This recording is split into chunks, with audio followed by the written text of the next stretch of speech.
magic of the Cybernet Space Cube, the computer-enhanced podcast of the future. Transformers Slag Podcast.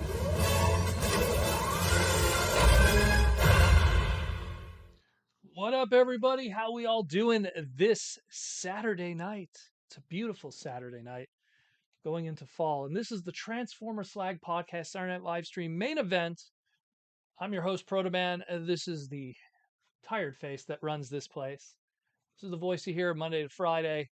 Today is Saturday, and we're going to be talking the robots in the skies. It is a New York Toy Fair weekend. We have some cool stuff to talk about. We got all kinds of cool things. Let's jump into it, shall we? But first, let's see who's here today. Got Rodimus Power. We got Mikey and Louie. David Cabal is here. Link CW. Patrick Brown. Who else of my green names are here today? And patron members. Timmy K. Poindexter Esquire. T-Formers 2002. Who else? Just want to make sure I get everybody. Patrick Brown. Will Murphy. A lot of some new faces, too. Ashnut is here. Link CW. Collector Prime. The whole crew. And more. And then some. What's up? So we got a lot to cover. We're going to be covering some this and that of the news throughout the week that we covered with some mild updates here and there.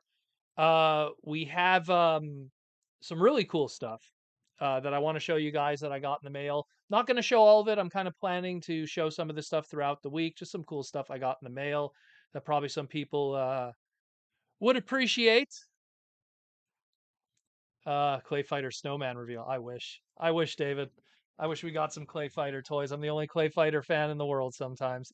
But yeah, so we're going to get into it. We got a lot of stuff to cover, a lot of cool stuff. Maybe we'll talk about some of the non-Transformer stuff that we saw this weekend too from New York Toy Fair, because most of it was shown.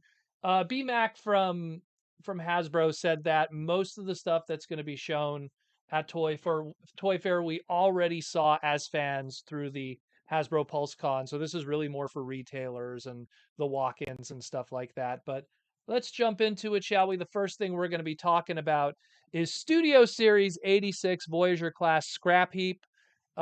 This kind of showed up late Saturday last week. We didn't really get to talk about it because of how late it showed up. And I did an individual segment about it. Go check that out if you want to learn about the whole history of who this character is. Why is it called Scrapheap? You know, why isn't it called Scrapyard or Junkyard or all the trademark wackiness that's going on with that. It has to do with a GI Joe dog, oddly enough. There's a whole bunch of wackiness with that. But here is Scrapheap. This is the Voyager class, the next of our Junkions. Yet again, a major retool from that original Wreck-Gar that then went into the Junk Heap retool. We got this one here. We don't have an alt mode photo yet still. This is something that, unfortunately, the people who decided to steal it just decided not to take photos of the alt mode, evidently. So we got this, but I mean, looking at the design and stuff, it's obviously going to have brand new tooling, even that of the alt mode and the motorcycle mode. It's just nice to kind of get that crew together and getting all the different variants and stuff and building that Junkion army. So that's pretty cool. Hopefully, we'll get newer photos later this week.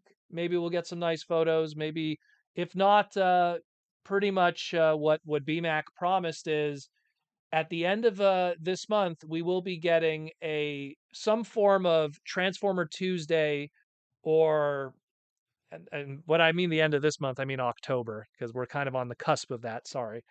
Um, but the end of October, the last week of October, we're going to get some kind of Fan First Friday, Transformer Tuesday, Transformer Thursday. It's not specific, but we will be getting one, and this will be part of it, obviously. But the other things that will be revealed of that first wave of Studio Series going into 2024 will be a Core Class Mohawk, a Core Class Rumble, probably Bumblebee movie Rumble, um, a Rise of the Beast Studio Series Wheeljack, Rise of the Beast Studio Series Scorponok. We got the Scrapheap that we just talked about, a Gamer Edition War for Cybertron Starscream. So we're opening up to Seekers in that kind of shape and style. And the most exciting of the bunch that I'm curious about, that Leader Class Bumblebee movie Megatron. Assuming that that's what it is. Assuming that that's what it is. They could throw us a left field at some craziness, but I'm very curious to see what they do there with that. So expect all of that sometime at the end of October, along with Scrapheap. So just keep an eye out for that. So let's get into those pre-orders from Japan. We got a bunch of retail pre-order images. These are traditionally very small, and they are sent to all the different retail companies in Japan. And they're always tiny, but they're always tiny with just enough font text that could be read to go, hey, this is what the new item is. Are you interested in ordering cases of this for your store? Yada, yada, yada. So that's why they're always tiny, but at least we know that next week we'll get the better high quality images. And the first one we're going to talk about, and I tried to clean these up. So I tried to clean up the images best I could, blow them up, sharpen them up a bit. So this is probably as good as we're going to get for now, at least. So I apologize if it's not up to snuff for some people. But this is our first look, pretty much, at Transformers Legacy United Voyager class Beast Wars Silverbolt. Pretty exciting stuff. I know Mikey and Louie are happy about it. That's awesomeness. So I mean, I already said what needed really to be said in the individual segment, but very excited about this. I'm a big Beast Wars simp. Love my Beast Wars. It wasn't my first Transformer series. I grew up on G1, but I love every inch and every facet of that Beast Wars brand. All those characters, all those toys, all those episodes, the painful lack of merchandising that Beast Wars had outside of action figures, a couple puzzles, a bad PlayStation game here, an okay PlayStation game there. It was kind of lacking, unfortunately, Beast Wars, considering how much of a phenomenon it was in the late 90s. But, hey, we got Silverbolt, and that's all that matters. I love how articulated the wings are. I love how they painted in the wing tips. All that is great. Once in a million, thank you for being a subscriber. Thank you for joining Once in a Million. Um, just a lot of really cool stuff. I love the paint that's done on the face. I mean, the only thing that we can't see because it's blocked out by the pre-order stamp, but his little red, I guess we'll call it robot mode. He has a little red, like, toothy chest orb thingy that's supposed to represent, I guess, the inside of his mouth. I guess that's what it was trying to convey back in the day as a faux kind of mouthpiece. But, all of that looks great. I'm very excited. And by it being a Voyager class, and we kind of saw this, like, going all the way back to like the John Warden Siege beginnings. The Voyager class, in my opinion, has really been knocking it out of the park because to me, it's like a Voyager class is like, here's a deluxe, but if it had the budget that it needed to be the best it could be. And that's why we got so many great uh Voyager class figures. I mean, the Cyclonus everyone celebrates, the Inferno, whether it be G1 or Beast Wars, everyone celebrates that. The Optimus Primal. I mean, I could go on and on. Like the Voyager price point has really been stellar, very stellar.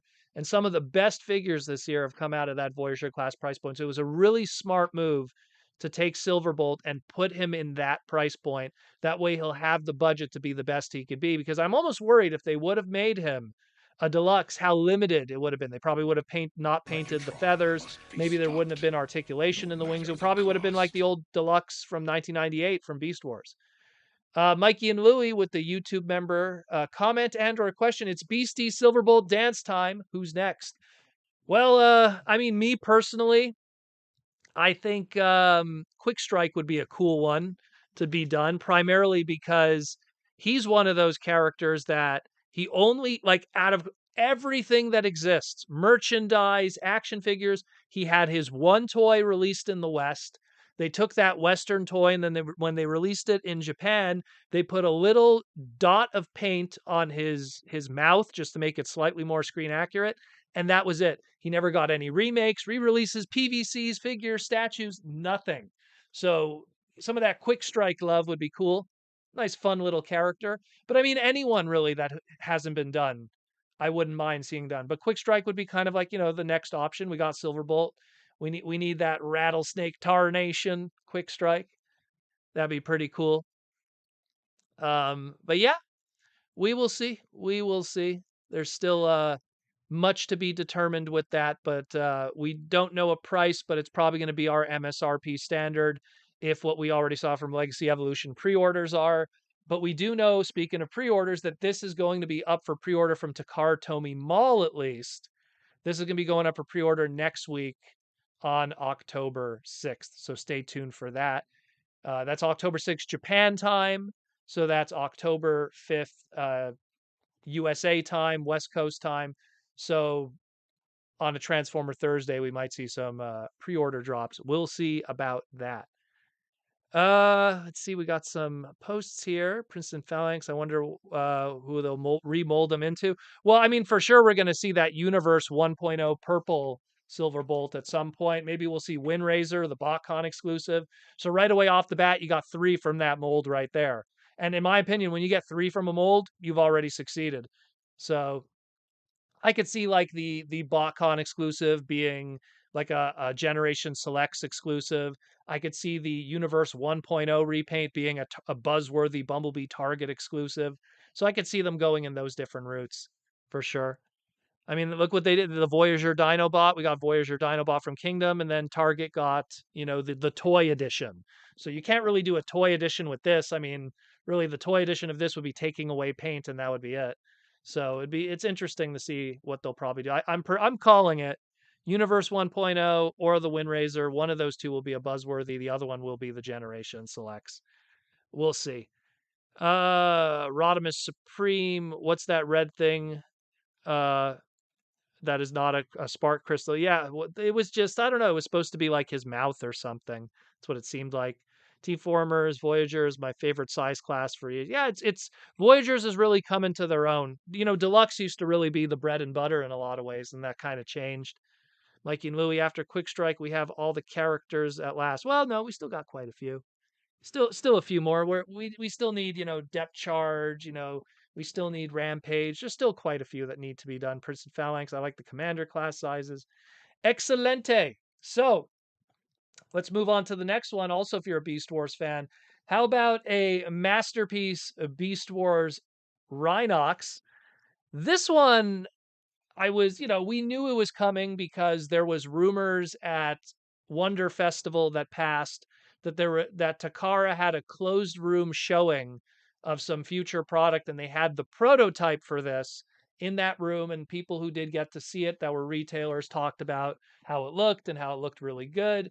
And, combined with the fact that anyone who's been collecting, at least in the past, like, let's say 10 years, when we got that thrilling 30 Rhinox, I mean, that was kind of like Masterpiece Rhinox right there. And, that was Masterpiece Rhinox in my collection for years. It just sat with my Masterpiece Beast Wars characters. Even when they did photo shoots, Takara, when they were doing photo shoots of Masterpiece Dinobot, Masterpiece Optimus Primal, or even Tigatron, they were including that Generations version in the photo shoot because even they felt this is the Masterpiece equivalent. But we've reached this point, and I think he looks perfect. I'm going to be honest with you. I mean, I'm shocked how amazingly. Yo, what's up, Aaron?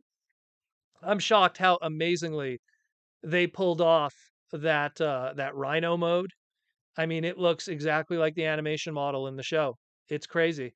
I want to see if the mouth opens and closes. Does it have an anus? Does it have an anus? Got to be screen accurate. It's got to have that anus. Wild bean vines. Hard to digest. True story. Sat next to Richard Newman, the voice of Rhinox, for a whole weekend at TFCon one year. Really cool dude, Canadian. We were so bored that we were like looking through, like, I don't know, for some reason somehow we ended up with like flyers from Target on our table, and we just started going through them, and he was just like, my god, look at all this unhealthy food. But he was a really cool dude, really dug him. He even gave away some free autographs to people. What a nice guy. What a nice guy. What a nice dude. But yeah, so this is pretty cool. Love it. Looks like it comes with the 2 chain guns of doom, so that's really cool. I wonder if they spin. Do they have a little button that spins on them? Interchangeable head, so obviously a reactionary face. We don't know what that is. Probably an open and closed mouth. We'll see what happens with that. We got a spark, a floating spark, which is to homage the episode The Spark, first appearance of Air Razor in season 1. We got some kind of repair device. Looks like from the episode Victory, like that little repair device that he was using to kind of like contact Cybertron and stuff. And then that last item, there's some kind of clear thing there on the right. It might be just a stand piece or something. But again, the little red stuff written all over it. And again, I tried to clean up these images I best I could compared to what's out there right now. So I apologize. This is about as good as we're going to get. But these are also going to be going up for pre-order next week. October 5th USA time, October 6th Japan time, on Takara Tomy Mall, and probably also on Hasbro Pulse. So get ready for that. Get your wallets ready for the perfect beast. Oh my god, I'm going to probably get 2 of these, which is crazy when I think about it, but super exciting. Looks amazing. So happy. Rock out. Love it. Love it. So let's talk now, New York Toy Fair this weekend. I'm pretty sure Aaron is very familiar with the adventures of New York Toy Fair, all those years going there. And Hasbro had kind of a light showing, at least from our perspective, because we saw most of the stuff at Hasbro PulseCon. So that Hasbro PulseCon product, that first wave of United, is on display there. The new stuff that they did show was stuff like Transformers Earthspark, and there's actually some other stuff too that I'll cover that didn't really hit the news, oddly enough. But so we got first the Earthspark Cyber Combiners. Like I said in the individual segment breaking this down, this is continuing this tradition that Hasbro's been pretty much doing nonstop since 2015 with Robots in Disguise.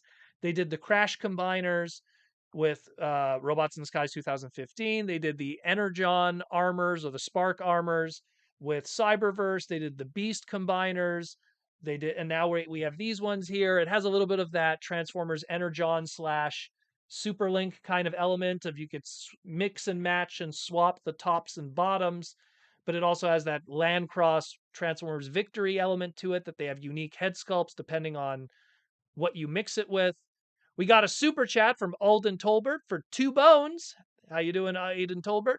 Alden Tolbert, excuse me. Hoping either MP Waspinator or Rat Trap will be next. I agree with. See, here's the thing. Like, I feel that Waspinator, I think, might be the next one because they probably would want to do a big villain character that's more, I guess, more like known. Rat Trap, while I would prefer Rat Trap, I don't think they're going to do it next because we got so much Rat Trap just recently. And not to mention, I feel we're going to be getting a repaint of that core class soon. So I think they want to kind of just play up all the other stuff. Like they milked the Waspinator mold like crazy already. That Waspinator mold has saw its time in the sun. It's done. So now we're at maybe doing some more Waspinator in the Masterpiece side of things now, and not they're not going to look at that Kingdom mold anymore. Where the Rat Trap one, there's still more to be done. There's still like a Pack Rat repaint you could do. You know, there's still more there. Maybe a Rottermouse, do that old Botcon throwback. that that canceled idea that would have been cool.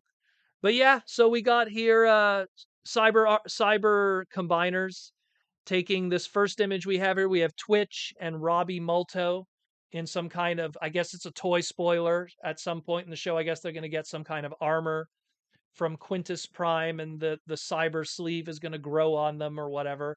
That's what at least I think it is. This, sometimes we do get toy only characters.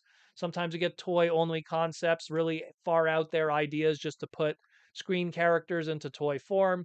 I mean, if you look at, like, there's a zoom in, obviously you got a better shot of it in the individual segment that I did, but there clearly is a sculpted Robbie Multo head sculpt and maybe upper torso behind that clear plastic in the exosuit there. And you got a basic Twitch kind of figure that still transforms and does the alt mode. The exosuit unfortunately doesn't transform, which is a shame actually. Surprised they didn't even try to like even do like a weird pretender Master Force transformation. And you know what I mean? Like any of those inner pretender robots, the transformations were kind of like whatever, throw the legs up. Yeah, it's a truck now, it's a car, it's a jet. I'm surprised they didn't even attempt that. They got a weapon there. You just throw that blaster on the back of like a mashed up robot mode, and then you could just say it's a Cybertronian tank. You can make something up. I'm surprised they didn't try that, but it is what it is. So you got this one here. It's going to be $24.99, and we'll be shipping out January 2024, along with a lot of the other product. And of course, and then you have the other one. You also have Bumblebee with Mo Malto, the girl character with Bumblebee, and they come with the Cyber Sword. And it's the same idea, some kind of mech exosuit kind of thing with a transforming top or bottom element. Again, also $24.99, and is going to be shipping out January 2024 to all retailers. I don't know if this stuff will sell. Um, I literally just came back from Toys R Us Canada today and Walmart doing my grocery shopping and everything. And that's the stuff that's plugging the shelves, is the Earthspark stuff. It is not moving at all. So, I mean, the funny thing is though, I actually did see the hashtag Tacticon, and I was actually tempted to buy it. But then part of my brain's like, nah, we're going to get a good hashtag, right? Like, we're going to get a good hashtag. This isn't going to be the only hashtag figure we're ever going to get, right? I hope not. But judging by how this line is going, I get a feeling I'm going to regret not picking up that hashtag when it's the only hashtag figure in existence. And I'm not going to want to have to wait like 5 years before some kind of like classics version of hashtag is made years later as an homage item. But yeah, this one here too. They are what they are. They're interesting. I dig the clear translucent plastic with the human element inside it. I think that's pretty cool. I would have loved if they did this when we had Miko with the Apex armor with Transformers Prime. That would have been really cool to have that also, like have a Miko figure. But they're really doubling down on these ones. These are designed by the West Coast Hasbro people, specifically at Hasbro Studios. Those are kind of like put all together over there with a whole different crew. So that's why they also kind of have a very different look and goal in mind. But yeah, and then we got also role play elements. So, crossing over with their Nerf division, they have the Transformers Earthspark Cyber Sleeve Battle Blaster. So you have Nerf darts, you got a shank that pops out of there, almost looks a little bit like what Energon Megatron had. They did a sword kind of role play item back during the Energon era, during Aaron Archer's run. Looks kind of similar to that. And again, you have the foam dart element, which also is kind of used a little bit. So now you got two in one. It's kind of supposed to emulate what Robbie and Mo have, their cyber sleeve, where it also is used as a weapon and everything. $14.99, also shipping out January 2024. It's for somebody. It's for somebody. Who it is, who knows? Because I'm not seeing many people buying these. So we'll see. We'll see. What does Aaron think? Yeah, what does Aaron think of these? It's probably like they're garbage. What is this? He'd probably do it better. But there was another item that was also shown. Super7, their booth, they actually did a teaser of, and this is called the Truck or Treat Optimus Prime. They just showed a teaser image here of what is going to be coming for the end of October. I imagine it's probably going to be something similar to what's on the right over here, just like how we got the Xmas Optimus Prime by reaction with Super 7, which I was actually gifted by Symbiote Studios. They sent that to me in the mail as a nice little Christmas gift. So shout out to Symbiote Studios. Thank you for that little present. So I imagine they're going to do something like that with the reactions. That's what I imagine. Looks pretty cool. I mean, if it's a how do I put this? If it's a Halloween kind of based Transformer, it wouldn't be the first time we got a Halloween based Transformer because there was some Disney label stuff that kind of predates that, the Disney label Transformer stuff that kind of does that. And of course, the Halloween Horicons, there's those too. But I mean, this would be cool. I would pick it up. I like these like holiday themed Optimus Primes from Reaction. I could build a collection of them. Where's my St. Patrick's Day Optimus Prime, my Valentine's Day Optimus Prime, my Kwanzaa Optimus Prime? Maybe that's the black repaint. Oh, I don't know. Anyways, but yeah, it is what it is. So we got a super chat from Princeton Phalanx 59 for 5 bones.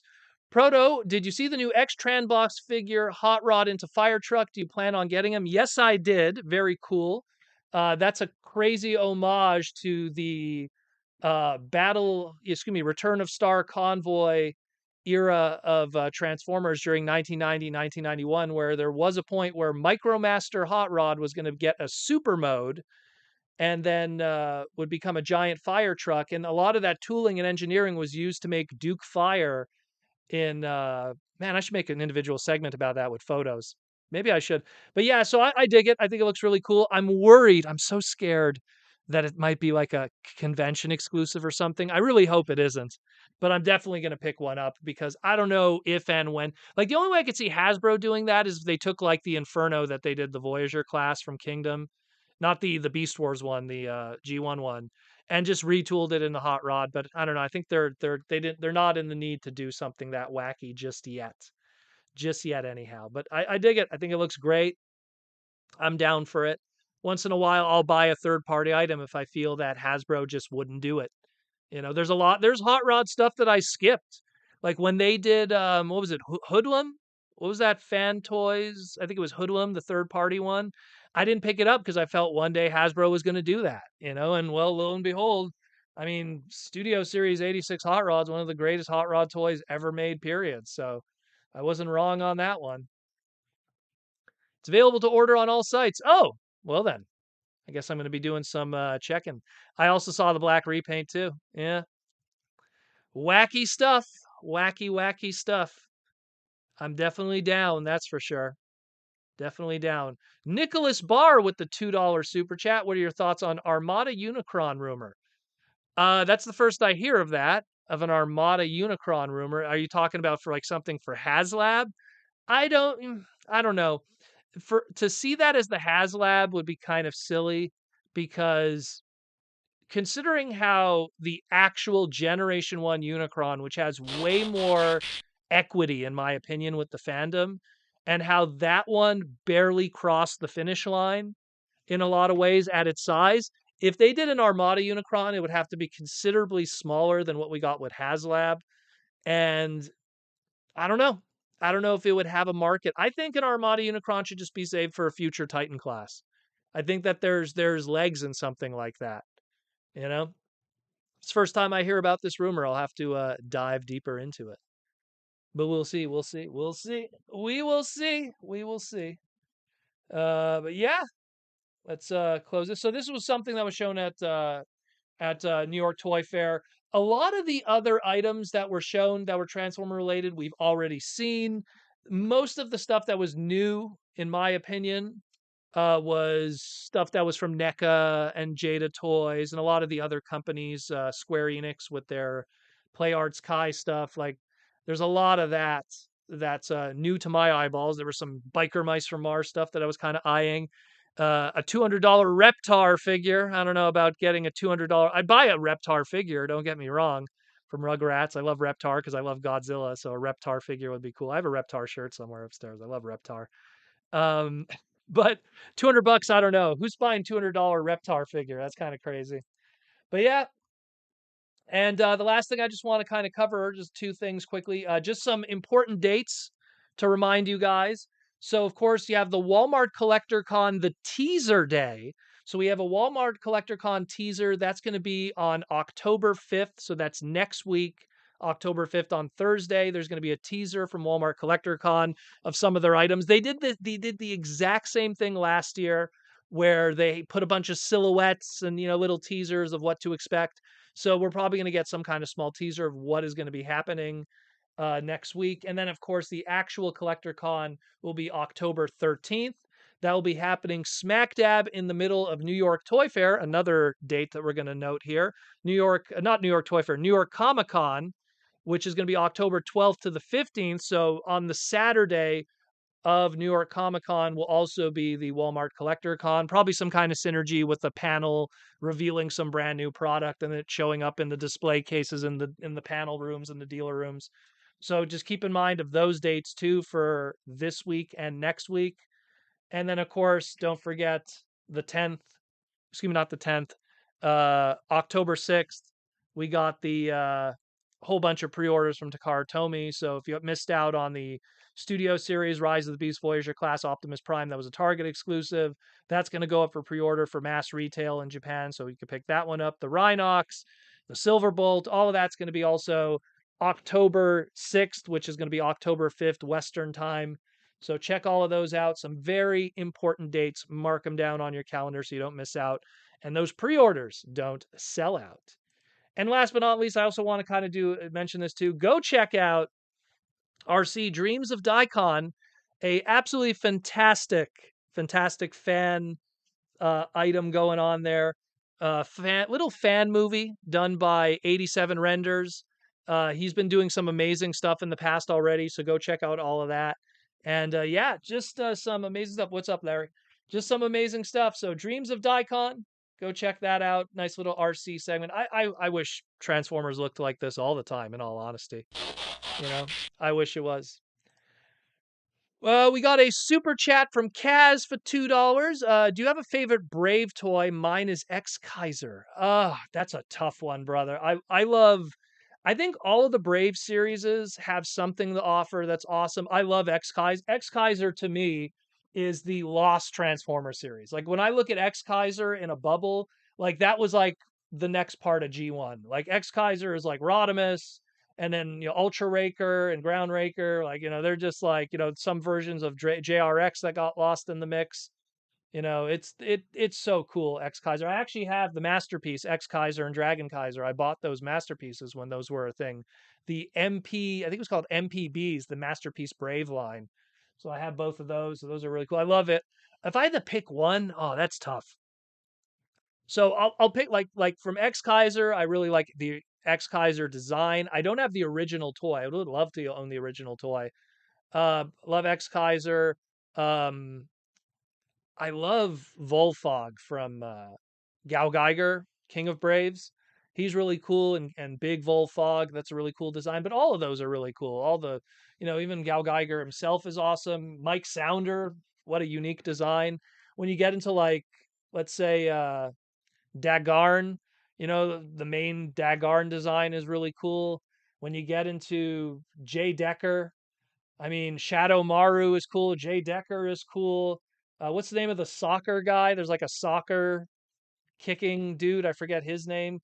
And then I know Aaron Archer's favorite Brave design is King Shark. you know, So there's a lot of cool designs. A lot of cool designs from Brave. I can't pick one. There's so many. I mean, in the show, if I had to pick a favorite character, like I love Volfog. He's a really cool design. Kind of like a Piccolo character if it was a Transformer, in a lot of ways. Love Big Volfog because he's kind of like like the kid character is kind of like Gohan. Like I like the way they wrote that character. He's really cool. And Guy is awesome. Also, I love them all. Can't pick one. There's too many. Too many. So many cool toys. Very blocky because of that era, but still really cool. Prince and Phalanx 59, that animation is really great. And Prince and Phalanx is icon is RC, so perfectly there. That RC video, sorry video is very good. Yeah, it's very, very good. Very good. Love it. Go check it out when you get done, guys. Dreams of Daikon, 87 renders. This guy doesn't even have enough. There's like, he barely has any subs, barely has any comments, barely has any views. This guy should have 100,000 subs, more than me. Like, who cares about me? This guy should have 100,000 subs. He should have like 1 million views on every video. They're that good. I am shocked how little views he has, you know? Prince of Phalanx 59 with the $5 question. Do you think Transformers animation like that would do good in theaters? Also, did you do news on the McFarlane 3 and 3.5 Transformers page punchers? No, I haven't did it yet because we don't have images yet of them unless something came up recently. I mean, everything's happening right now as we speak, so there's new news that's going to be dropping every moment. I haven't talked about it yet, but I'm very familiar with McFarlane and his page punchers in general. That was Todd McFarlane. He started this about 2 years ago. He wanted to do this initiative of getting kids back into buying comic books. And his logic was, why don't we like reprint some key books? Like just do reprints of them so there's no major cost of manufacture for the books. And then why don't we like take those key books, reprint them, put them in some low cost packaging, include an action figure with it, and that way the kid gets the figure, and the figure is low cost and it has a comic book, so they could also start reading comics. That's what the page puncher was. If you go to Walmart, if you go to Target, I believe GameStop has them too. You could see the DC ones that he's been doing recently. So now he's doing this with Transformers at 3.5 inches, which is interesting because I believe the original page punchers were 2 inches with the Flash and Batman and stuff. But excuse me, I had some amazing hakao today, Chinese steam buns and everything and all that. Amazing dim sum. Um, but yeah, I'm curious to see how they look and what characters they pick. I heard rumors of a Wheeljack and Optimus or something, but I need to see images. I need to see images of it, and then we'll get deep into it, of course. As for do you think this kind of animation would do good in theaters? Theaters, as much as I love what 87 Renders does, and what he does is great on a small scale, theaters could do what that is on an even larger scale. So keep that same visual aesthetic, but even add more smoothness to it and budget, and hire that guy. Hire that guy. They won't hire him because Hollywood is mentally ill. I don't even know how to say it. Hollywood is messed up. Like Hollywood is screwed up in the head right now. But the point is that like, they need to hire talented people right now. And right now Hollywood is drowning underwater while someone's holding its head down and it's trying to breathe, but they keep holding it down. And in all honesty, who cares? In all honesty, you know what? I understand like there's so many people like, oh, look, one of my favorite shows that I was watching got canceled because of everything that's going on in Hollywood right now. And it sucks. If anyone knows what that is, Winning Time. uh, Dynasty of the Lakers, fantastic HBO Max show was on its second season, got canceled because of the writer's strike and everything. But you know what? Who cares? I could deal with that. There's so much great stuff. We have 100 years of fiction and comic books and cartoons and movies and everything and DVDs. Go on Netflix, go on Tubi. There's so much stuff to watch that Hollywood could take a break and figure out, their own corrupt craziness. I don't want to go on a rant, guys, but let them go figure out their own stuff. We'll keep entertained. I got some episodes of Cowboys and Moo Mesa I need to watch. Like there's plenty. There's plenty. Go watch, Street Sharks. Go watch, Reboot for the first time if you haven't, or Shadow Raiders. It's all out there. It's all out there. It's all out there. It's a mess, but it's all out there. So I lost the show, but it's a great show. And I appreciate those 2 seasons we got, and maybe we'll get a third season, and this guy will be the main character in it. I don't know. Don't want to spoil too much if it ever does happen, but we'll see. We will see. Yeah, it was shrimp dumplings. It was really good, really good. Hakao, love it, love it, love it, love it. You can tell who probably bought that and brought it in the house. Um, but yeah, I could see it being done. Kevin Squadrino for $2 super chat. Shrapnel pre-order delayed months. Scalper time. Well, you know what happens when you got a team series where people are trying to complete a set, whether it be Dinobots or Seekers. There's one member of that set that becomes more scarce. What do you think happens every frickin' time? It's being delayed, but if it's being delayed, it's one thing. That means it'll come eventually. It'll come eventually. If it was canceled pre-orders, that's one thing, but it'll come eventually. The Magic Show, yeah, really good show. I like it. It's very honest. It's a very honest take. The only person that it was funny, all the previous basketball players that watched it that were obviously depicted in that. The only one that complained was Kareem Abdul-Jabbar because they didn't like that in one. He only complained about one scene in the whole show of all 20 episodes. He only complained about one scene. He didn't like the scene where he told this little kid to f off because he's like, I never did that in my life. But that's it. Yeah. Anyways, it's good stuff. David Cabal, who is your favorite Kaniku Man wrestler? In the original series, I really liked Robin Mask. So I have a weird history with Kiniko Man. I even have some Kinkishis. This is Belinda or Binbinda, depends on which dub you're talking about here. Dropped my measuring tape, where we measure you know what. Um, when I read the original manga all those years ago, I fell in love with the character of Robin Mask. Really like Robin Mask. Was a really cool, and he kind of became like that again. That like Piccolo character, kind of in Kiniko Man, the strategist. Um, read the manga first. I was aware of the anime because it was playing in French here in Quebec. Kind of caught a few episodes. Played with the Muscles toys back in the day as a kid, but there was no fiction to connect with it outside of a video game. But then in 2000, 2001, I read the manga online. It was being translated. Then, of course, this guy who actually sits on top of my mic here, Ultimate Muscle, aka Kanikuman Nisei, aka Kid Muscle. That kind of became a thing. And in that show, I don't know who's my favorite in that. I like Checkmate. I like Kevin Mask. Kid Muscle has his moments too. They're all cool. Terry the Kid Canyon. I also have a soft spot in Kanikuman for Canadian Man for obvious reasons. Love Canadian Man. He is the world's biggest loser in that show. But yeah, thank you for the question, David Cabal. Ashton says Shadow Raiders was an awesome show. Yes, it was. Amazing show, super underrated. If you have not watched Shadow Raiders, go check it out. I don't know why people have not watched it. There's so much good fiction out there. The fact that we're always looking forward when there's still so much stuff we haven't seen because we're so bogged down now on so much. There's so many movies I haven't seen yet that probably one day I'll never see, I guess. I don't know. There's so many TV shows. There's so many. I've never seen a single episode of like Game of Thrones, just because it's just like, I don't got time for that. I don't got time for that stuff. Rodimus Supreme, I never saw any deluxes beyond Wave 1 Legacy. Well, it's different in every region. Every region has a different toy manager in their Walmarts. Every region has that one guy that might be a scalper. So, if you live in a high traffic city, that has multiple Walmarts, there's a lot more turnover of products. So you might find that right opportunity when you're there at that Walmart when the case is cracked open and it's on the shelves before other people get to it.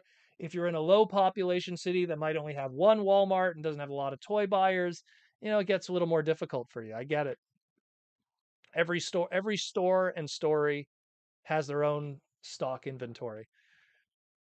Mikey and Louie, is it crazy to buy the ultimate bludgeon and hollow it out to make a real pretender? Well, I would kind of wait for a real pretender. I wouldn't spend, mind you, if you get it on clearance, that bludgeon, then yeah, it might be worth it then. But I mean, if you're paying 55 or 60 bucks, I would not recommend it. I'd wait. Lizard Sphere X, I'm happy to see Ramen Man getting his own spin-off. Well, he had his own spin-off back in the day, but that was supposedly his ancestor or something. That's what it was.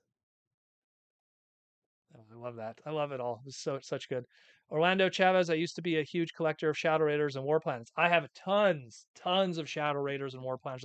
The only stuff I don't have is like the bigger figures. They did like those like Tekla and the whole crew. They did like I think it was like 6 inch. Didn't pick those up, but I have a lot of the play sets. I have an extra Beast Planet, no joke, near complete, that I bring to conventions and no one ever buys it. MMA Panda with the $5 super chat. I'm finding some GI Joes and Transformers at Ross between $5 and $10. Yep, if you were part of my Discord, which is part of my Patreon, we've been posting about that all week. All the sales, all the deals, and all the prices. Whenever we find out about that, we post it on our Discord. So good stuff. A lot of good stuff. So let's get into sponsorship, and then we'll check out some stuff that Proto Man got in the mail and little things I picked up here and there. We'll take some more super chats too from the fans because we got a good hour or so left. Already kind of flying by, I'll be honest with you. Let's see. So let's go into Symbiote Studios. They were wearing the Freedom is the Right of All Sentient Beings Optimus Prime t-shirt. Good stuff. So we got the plush, the pins, and the t-shirts from Symbiote Studios. Again, these guys have been loyal to the podcast for many, many years, one of our prime sponsors, and they always are amazing guys. They always support the podcast. They've always been there for us, providing us. Hey man, I have like a clothing deal with them. If you come to a TF Con, I'm wearing a Symbiote Studio shirt, if not a Transformer Slag podcast shirt. So, those guys are awesome. They do amazing plushes. They're very creative. They're fans. And that's a thing too. Like when all of the development goes into all their stuff that they do, there's a lot of thought and care that goes into it. I mean, when it was the Optimus Primal that they put out, the Slag, which I may or may not have had some kind of input on that, or even the brand new one, the Ultra Magnus that's coming out, next year. It's also going to be a January, February item. So stay tuned for that one too. These guys are fans and go check them out. SymbioteStudios.com. They're plush, the pins, and the t-shirts. When you buy something from them, when you buy something from them, it kind of helps the podcast because it lets them know that there is interest in their stuff and they keep going. And man, do I want them to keep going because from what I've seen from behind the scenes, they got some big plans for 2024. And I hope they keep doing it as long as they can because there is so many cool plush planned for the future. So much cool stuff. So stay tuned for that. There's going to be a lot. There's going to be a lot. And of course, also their non-Transformer related ones that are also Hasbro related. My Little Pony, Power Rangers, all of that stuff. Looking good, looking good. Tried to catch that Cosmic Fury series, Power Rangers. I didn't get a chance to catch an episode of it. People are saying hot or cold things. I want to see it for myself though and give my own opinion, but pretty cool. And of course, And Seats. Check them out. Not much really I could say about And Seats. They are right now in between production stuff. So all I can tell you is you got a discount code if you want to use it. Protoman is the promo code, gets you 15% off your first order of any seat, not just Transformer seats, but it's the podcast cockpit. They sent me a beautiful Anda seat. One day I'll get a second one. Pretty good stuff, Anda seats. And of course, Aaron Archer, the Toy Armada with Aaron Archer. He's here somewhere chilling in the background. We got the Toy Armada with Aaron Archer. The latest episode, the Beyblade episode, is out there to listen to. We have already recorded our next episode. I'm just mining together a few more images from certain sources for our next episode, so be sure to stay tuned for that. I hope to get it out before TFCon Orlando. That way, everyone will have some cool stuff to talk about and questions and everything. So stay tuned to the Toy Armada with Aaron Archer. And if you're not already subscribed to that channel, go subscribe to that channel, guys. Come on. Come on, what do? You subscribe to me? You're not subscribed to Aaron Archer? I don't want to see 10K subscribers on my channel and not 10K subscribers on Aaron's. So go subscribe to his channel too and show him some love. And of course, his book, The Art of Transforming Robots, Volume 2 Color Edition. I'm sure Aaron's going to bring a bunch of these also to TFCon Orlando. But if you can't make it to TFCon Orlando or TFCon Toronto or TFCon LA, get it on archermonster.com/shop for $20. And for an extra 15 bucks, he will sketch something on the inside for you, making it look nice. Color edition, 36 pages of original art from the Robot in Disguise creator himself from that era. Good stuff. And if you want some more Aaron Archer, of course, This is all that's left right now. Every week I have to tune in and see what's left. So this is all that's left of the latest wave of instructions. You got a Snarl, aka I believe it was Fangwolf was his Japanese name in Galaxy Force. I would think it was called Fangwolf, which was Snarl in Cybertron. We got Sprang, aka Bulkhead from Energon. We got a Bruticus, aka Bruticus Maximus from Superlink, aka Energon, and we got an Alternators Rodimus, aka Rodimus from Kissplay, or Alternators, your choice. Go check those out. Go check them all out. They're all there also. Archermonster.com/shop. Own a piece of Transformer history, beautifully painted on the original equity of a instruction manual. Beautiful stuff. And that's it, more or less, for the sponsors and for my buddies that need some pushes. So we'll open it up to some more super chats. I'll also get to some green names, but first, let's get into the main event of cool stuff. So I'm not going to show everything in here. I got a package in the mail from I don't know if he wants his name to be said. Buddy in the West Coast sent a whole bunch of stuff. Probably might not want to be said because of some of the more interesting stuff that came in there. But got little things here, and there was a little goodie basket for the podcast. Came to the PO box, little Optimus. Well, he was voiced by Peter Cullen at one point, and he was red and blue. So it is. Yeah. Little Mario figure from World Nintendo was in there. A lot of cool stuff. A really nice YOLO Park bag. This is like a high quality YOLO Park. There we go.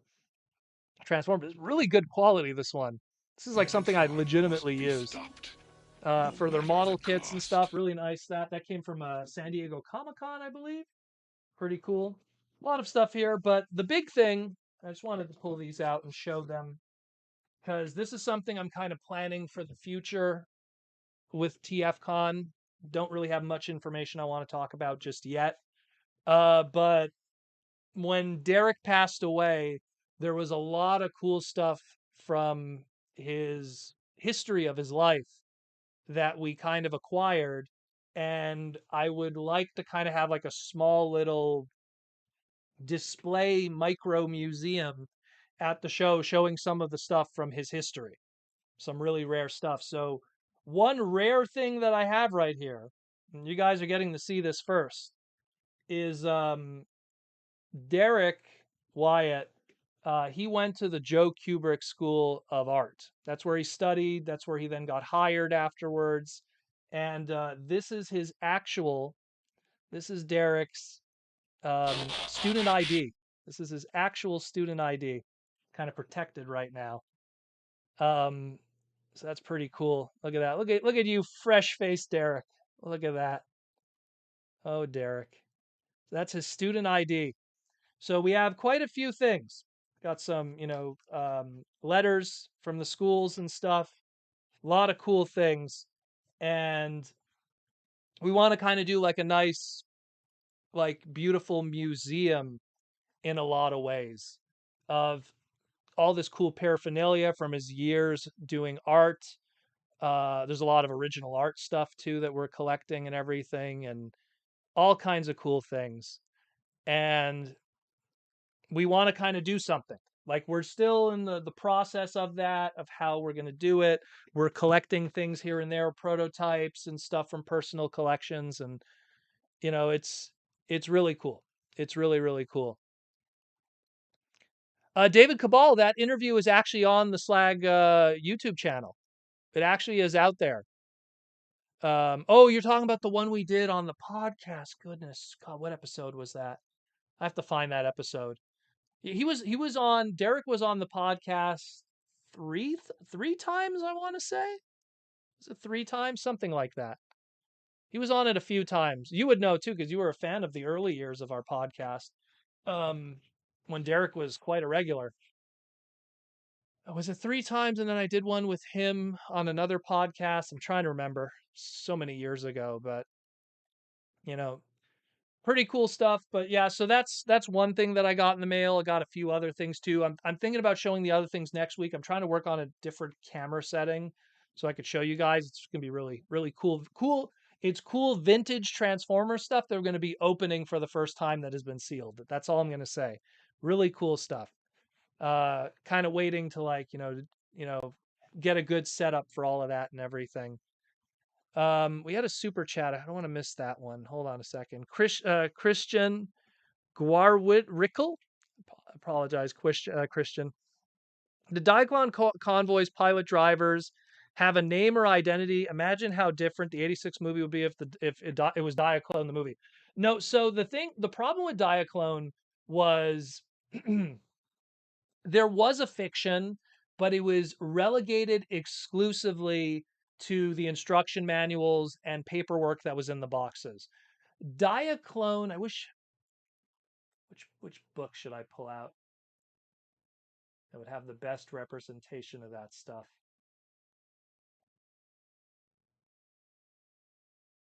You have to give me a second here. I'm looking at my wall of books. It's like literally. Anyways, I don't know which one that would have like all the list of all of them, but the problem is that a lot of that stuff when Diaclone and the Car Robots line, they were trying to, in a small sense, be Sentai, which is what Power Rangers is in Japan. There was like a color coordinated team. There was like, Red Ranger, Pink Ranger. Like there was kind of like that was going on there. And it kind of had that like that trooper element to it. None of the characters really had names. They didn't really have any kind of function yet. The Microman stuff was its own thing. The Microman stuff was, hey, what if those things were alive in your, in your house, So it's kind of like one of those things too, where it's like there wasn't unfortunately any kind of story elements with it, and that's why when they made the Microman reboot, I guess you could call it, that new Takara line there, that new high end Takara line, none of those have fiction either. There's like little shorts here and there, but there's no grand story or fiction because there never really was one. It really was just a play element stuff, this clean slate that's like, hey, if we get rid of the drivers and then these are sentient robots, we're good to go. So do what Machine Robo was doing at the time in 1982.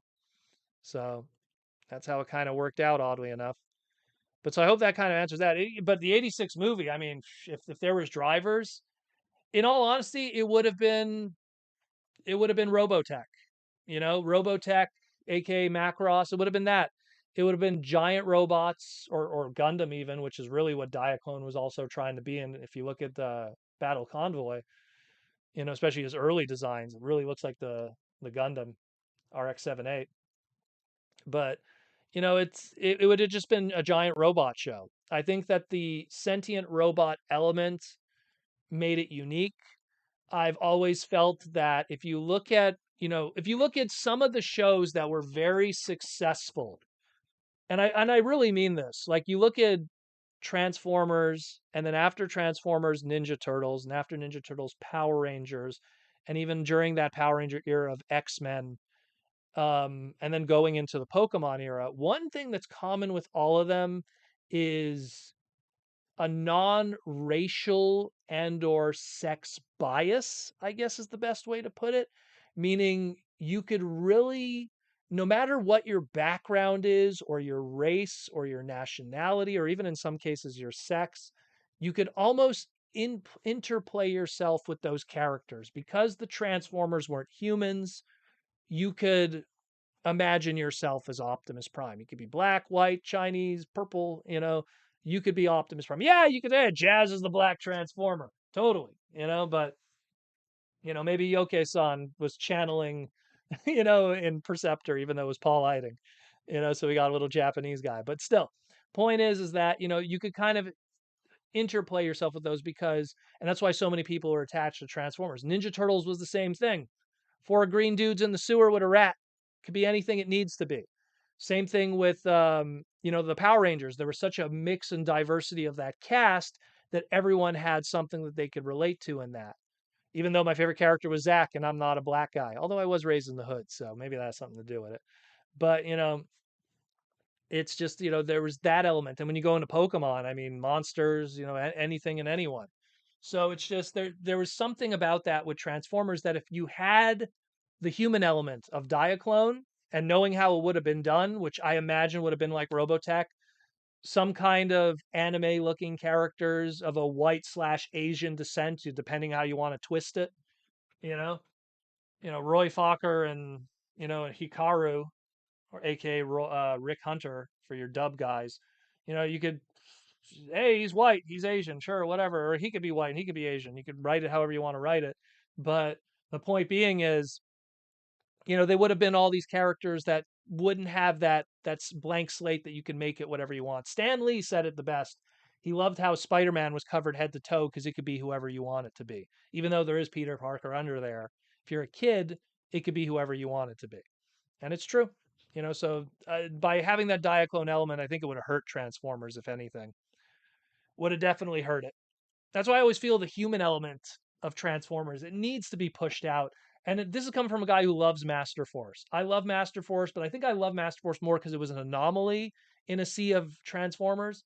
And it was, Master Force actually had quite a bit of diversity. Like, it's all over the place, if anything. Even countries. There's 2 Canadian characters in there. There's a guy from Germany. There's a guy from China. There's a guy from France. There's, it's all over the place. But the point is that, like, to me, get the human element out of it. That way, we could really have those characters, and then it's better for marketing, in my opinion, too, because then it has that blank slate that you could self-impose yourself, self-insert, if you will, even though I don't like the word self-insert, but it is what it is. Sorry to go on a rant on that one, but it is what it is. I think I saw more super chats. I don't want to miss those. Any of the green questions, just ask them again. If because you guys get pushed away with the super chats, unfortunately. Super chats always get priority in the chat here. Lizard Sphere X with the $5 super chat. I was happy to see we had a second chance for Cosmos. Yeah, I was seeing that too. So hopefully we could get another go at Galaxy Shuttle, Shadow Strip, and Crasher. Check Ollies too. Well, my only fear is that, see, here's the problem is that people are bragging about finding Cosmos. And while that's great for people that didn't get Cosmos, that also falls onto the ears of scalpers. And that's the thing I always worry about, and why, like, I relegate my deals and like showing all the sales and stuff to my Discord. Because if I publicly put that out there, there's a lot of people that follow me on Twitter. A lot of people. All it takes is one guy who's a dick who follows me to go, oh, I'm going to buy up all of the Cosmos and put them on eBay. So I can't take that risk. Got to make sure my people are taken care of first before. But yeah, good stuff is out there, man. Good stuff is out there. Ollie's is really good for TCG stuff too. They have a lot of dead TCG stuff, which is really good. Collector Prime with the $5 super chat. Speaking of Diaclone, I got the PT Mighty Miracle Black today.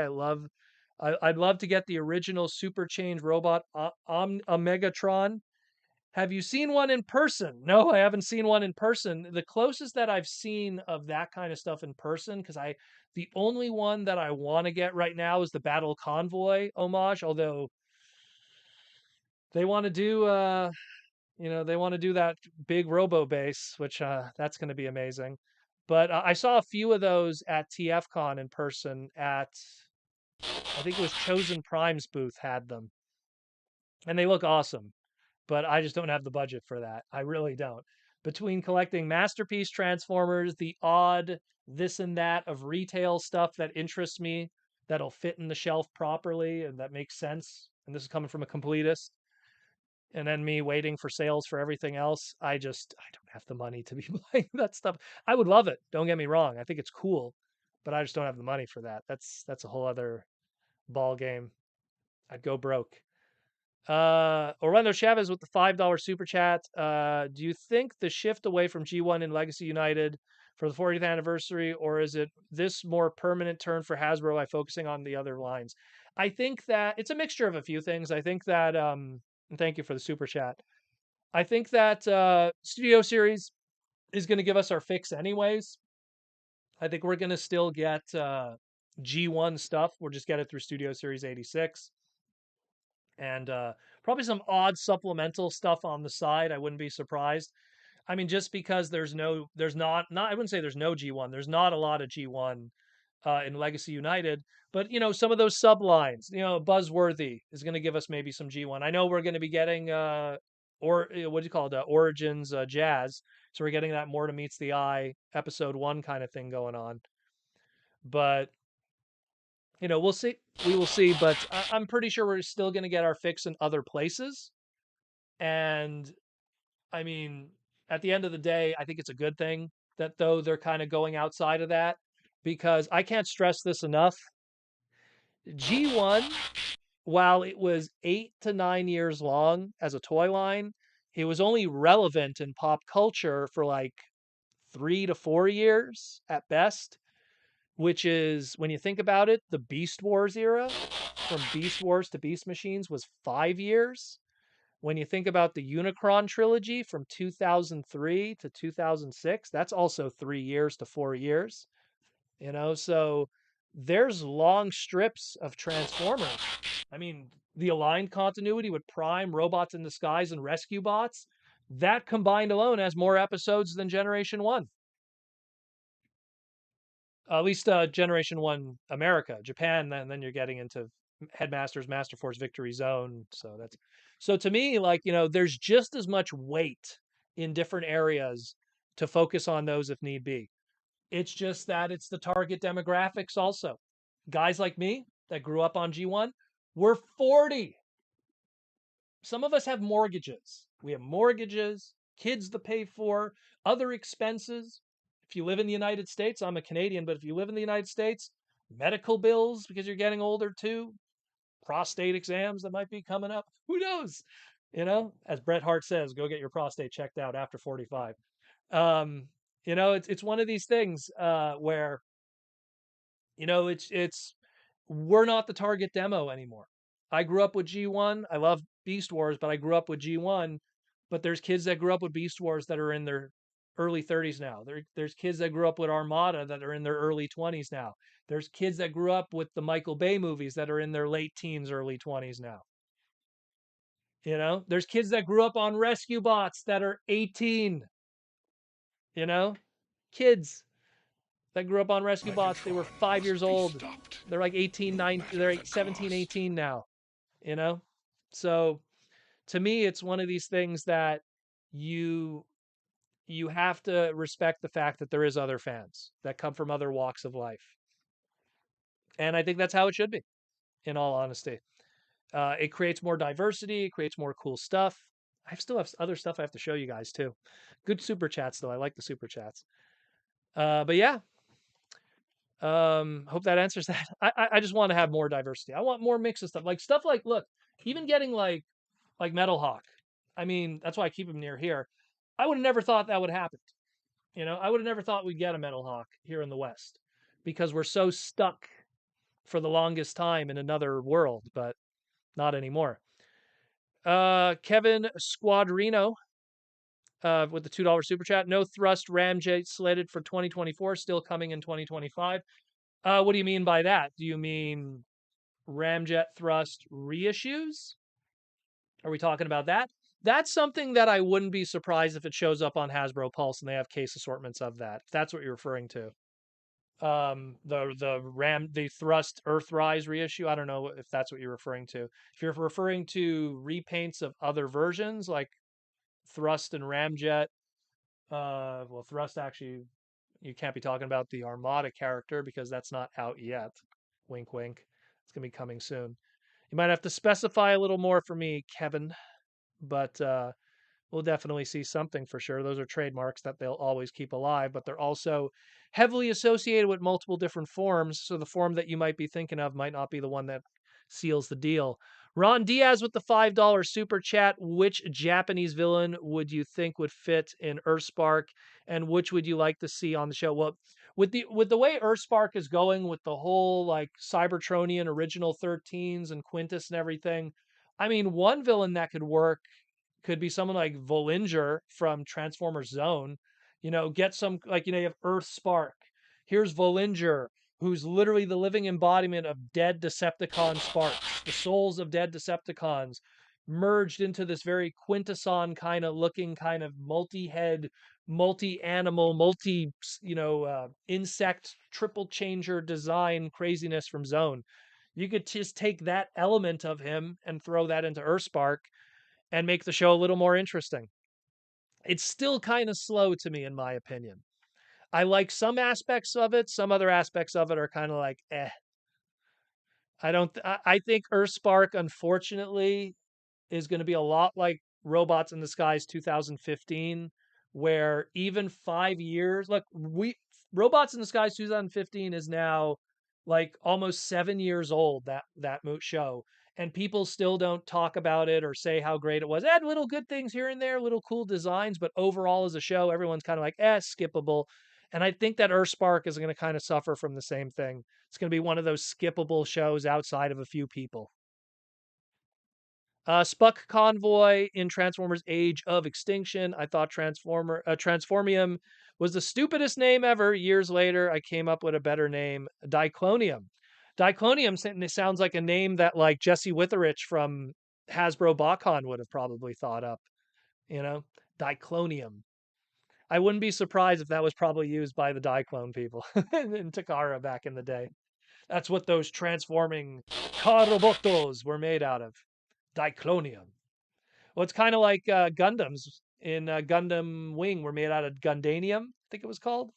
Gundamium. That's why all the other mechs, when they would get hit, they would die easily. But the Gundams, if they got hit, didn't kill them because they were made out of Gundanium. I think that was only used in Gundam Wing. I don't think it was used in any other UC Century or any other continuity of Gundam. Airy Nuts, love those Airy Nuts with the $5 super chat. Any thoughts on some fan theories of Prime Cliffjumper being a repaint of Chase or Thunder Howl from Thundertron? I could see 100% the Prime Cliffjumper from Chase, 100%. Not to mention, if you look at the Chase mold, I wish I had the old slides queued up, but if you look at the Chase mold, there's actually some indentations on the roof of his vehicle, so they could probably put something there, whether it be a car engine, because people are saying lockdown also. But they could also put the little emblem, the horns. So I could totally see that. Makes sense. Put some little, also like little, horn elements on his hands. Get The Rock to promote it because he needs work right now because there's no Hollywood going on. That's why The Rock is back in the WWE right now, guys, because there's no work to go. It's like, oh, I can't do any movies. I can't do any of this. Hey, Vince, you mind if I go back in the ring? Hey, Hasbro, do you want me to promote a toy? Hey, Ben from marketing, if you're listening, go call Dwayne. Maybe he's looking for some work. Maybe you could get him on the cheap. Yeah, I could see that. And was the other one Thunder Howl into Thundertron? I could see that. That's if they want to do a Voyager class of Thunder Howl. Thunder Howl had some good toys, but they weren't perfect. I think his best version is his Ultra Class toy from Cyberverse. But again, like most Ultra Class toys, they're either low in paint, don't have enough articulation, out of scale. Pick one of your mistakes if it isn't a deluxe class. And Thunderhowl got a deluxe class figure, and it doesn't even look like he does in the show. So that kind of sucks too. But yeah, we got David Cabal. Would Blue Streak and Hot Rod be bros? They're very similar. Totally 100%. Funny story with that. Back in the day, late 2000s, there was this great website, doesn't exist anymore. It was like, like these personality test websites, and it was put together by a fan, and you answered like, I think it was like 50 questions, and then it told you which Autobot or Decepticon you were. And it was very hard to get Decepticons because I think there was only a few Decepticons that it would queue you with, because most Decepticons don't have personalities that are hyper specific. But I remember like taking that survey and getting Blue Streak because they're like, oh, you're very talkative and you're very sociable and stuff. And so, and again, all the questions were like, when you're a party, what are you doing at the party? When you go out, when you meet a stranger, how are you with a stranger? It was very interesting. And so I got Blue Streak. So that means that, and so yeah, Blue Streak would be me, and me and Hot Rod would be bros. No, I think they would be bros. I always felt like Hot Rod would get along with Sideswipe, Blue Streak. Like there's certain characters, maybe even Sunstreaker a little bit. There's certain characters I feel if they like hung out together, uh, they'd have a good time. You know what I mean? They'd have a really good time. They'd be a bunch of bros, like you said. I agree. I could see that. Totally could see that. We got, oop, I don't want to miss the questions. Spuck Convoy with the $2 super chat question. Armada, early 2000s. I'm 28. I was 7 when it ran. Exactly. You were 7 when Armada came out. You are almost 30 now. And the rule with everything is the 25 to 35s. The 25 to 35s are the most valuable demographic to be selling stuff to. Because when you're 25 to 35, here's what it is. You got your first job now, you're out of school, you have your first job, but you might still live with your parents. You're not married yet. 25 to 35, that's the window. By 35, 40, you might be married by then. You might have a mortgage by then. You might have kids or expenses. But between 25 and 35, you're still with your parents. You might not have a kid yet. You don't have any expenses or a mortgage. So and when you live with your parents, I don't care if you like, I worked at Burger King back in the day. When I lived with my parents and I worked at Burger King, when I got that paycheck every 2 weeks, which was $500, yeah, it's pretty terrible, but what do you want? $500 every 2 weeks. Guess what? That $500, I could use it for whatever I want.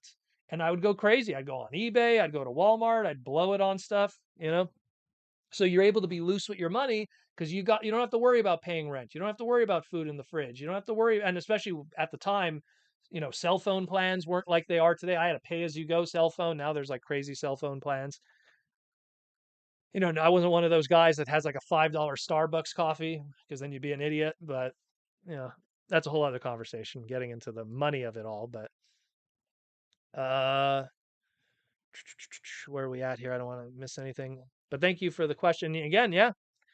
Meryl Fabrication, what's up, Meryl? Beast Wars was my G1, and I will keep buying monkeys. Well, they go. There was kids that grew up with Beast Wars. They have a huge connection with that. There's kids that grew up with Armada. The term that I use, and I don't just use it with because I see it so much more with the Gundam community. Like I went to the second biggest anime convention in all of North America, Otakuthon, and I'm a big part of like that Gundam booth and everything with Bandai. And when you go to that booth, the one thing that you learn is not a single person that goes to that booth that's a fan grew up with the same Gundam series. Everyone, there's a different Gundam series that was, oh, I grew up with G Gundam. I grew up with Wing. I saw VHSs of 0083, renting VHSs from my video store in the 90s. I grew up with this. Oh, I watched Build Fighters on YouTube. Everyone has their own origin story. And that's a brand that's also 1979 to today, still going, tons of franchises, mangas, comic books, video games, merchandising, spin-offs. So it's the same story. To say like it's got to be UC Century, Amuro Ray, 1 Year War, or broke, fire that guy. Same guy. It's like it's got to be G1, 1984 to 1986, or with a little bit of 1987 Rebirth Headmasters. Anything else, I don't want it. I don't want to see it. Hasbro, fire that guy. Fire that guy, and then grab him by the fucking collar and throw him out the door and make sure he never gets hired again anywhere because that guy's an idiot, you know? And this has come from the guy. My favorite Transformer character of all time is Hot Rod. But you can't do that. That's madness. It's madness. It's madness. You're gonna ruin your brand. You need to have growth. You need to have transformation. The greatest, like if you looked at I had this great image. You probably have to check on Twitter. I posted Hasbro's stocks, their stocks over the past 40 years when they were on the stock exchange. They still are to this day. And you look at the stocks, but what I also posted on the stocks was every time it was like ups or down, like what happened during that time. Oh, they acquired Tonka. Oh, they did Star Wars Episode 1.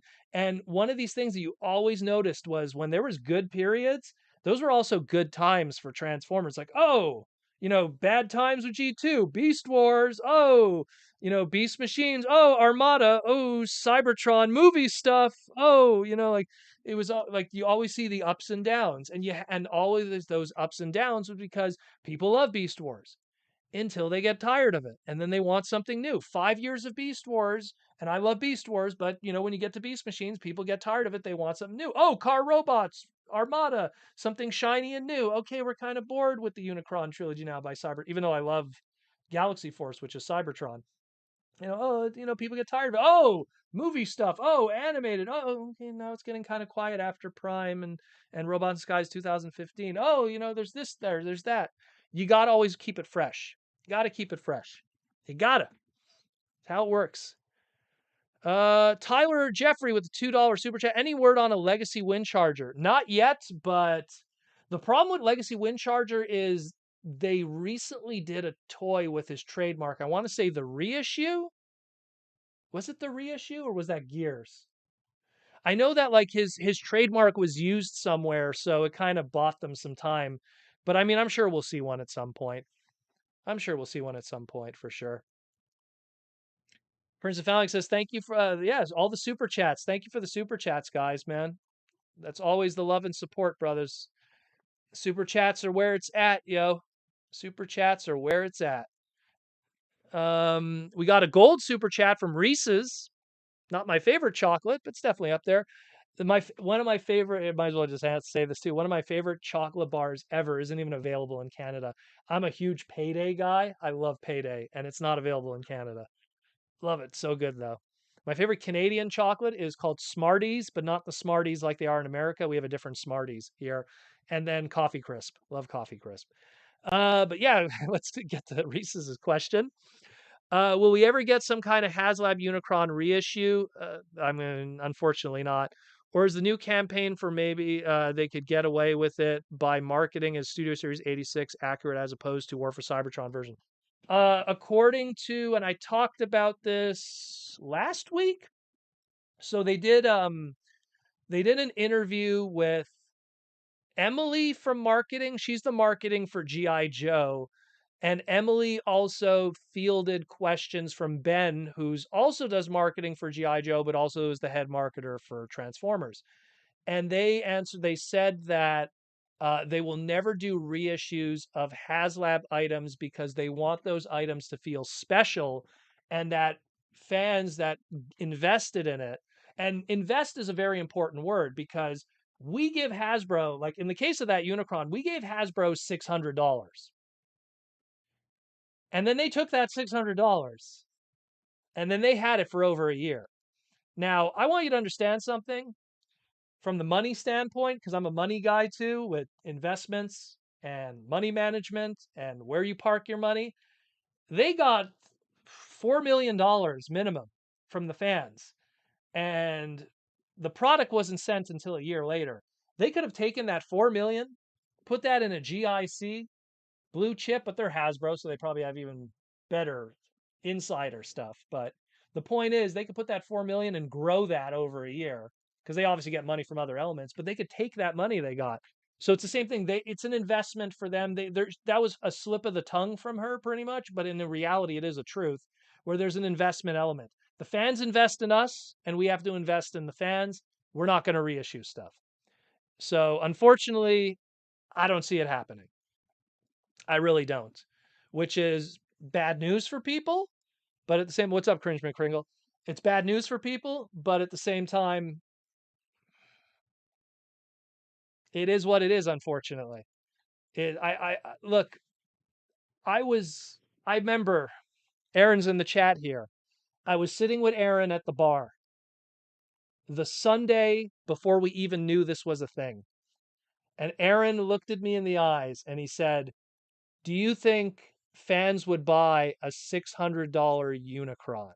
And he asked me that question because Aaron knew something and he wasn't telling me.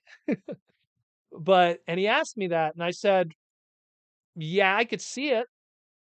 There's a lot of fans that don't have that kind of money, but I could see some people paying for it for sure because I see hardcore fans paying $600 for statues of Transformers all the time. $500 statues, $400 statues, 3A stuff that's $200, $300, masterpieces that are $300. Sure." And then the next day after TFCon, HasLab dropped. And that was hard for a lot of people that went to TFCon that weekend because there was a lot of people that traveled to TFCon. They flew in, plane ticket ain't cheap. Got a hotel room, hotel rooms ain't cheap. Paid for admission to TFCon, that ain't cheap. Going to the deal room and buying money, well, that's a variable, but it ain't cheap. And then eating that whole weekend, that ain't cheap. So they had 5 elements that already wrecked their credit card. And then here's Unicron that just shows up. they didn't have the money for it. A lot of hardcore fans that would have bought Unicron didn't have the money at the time. So it was tough. It was a tough one. Really, really tough one. So I feel for those people that weren't able to cash in and get it. And the secondary market right now is pretty dumb.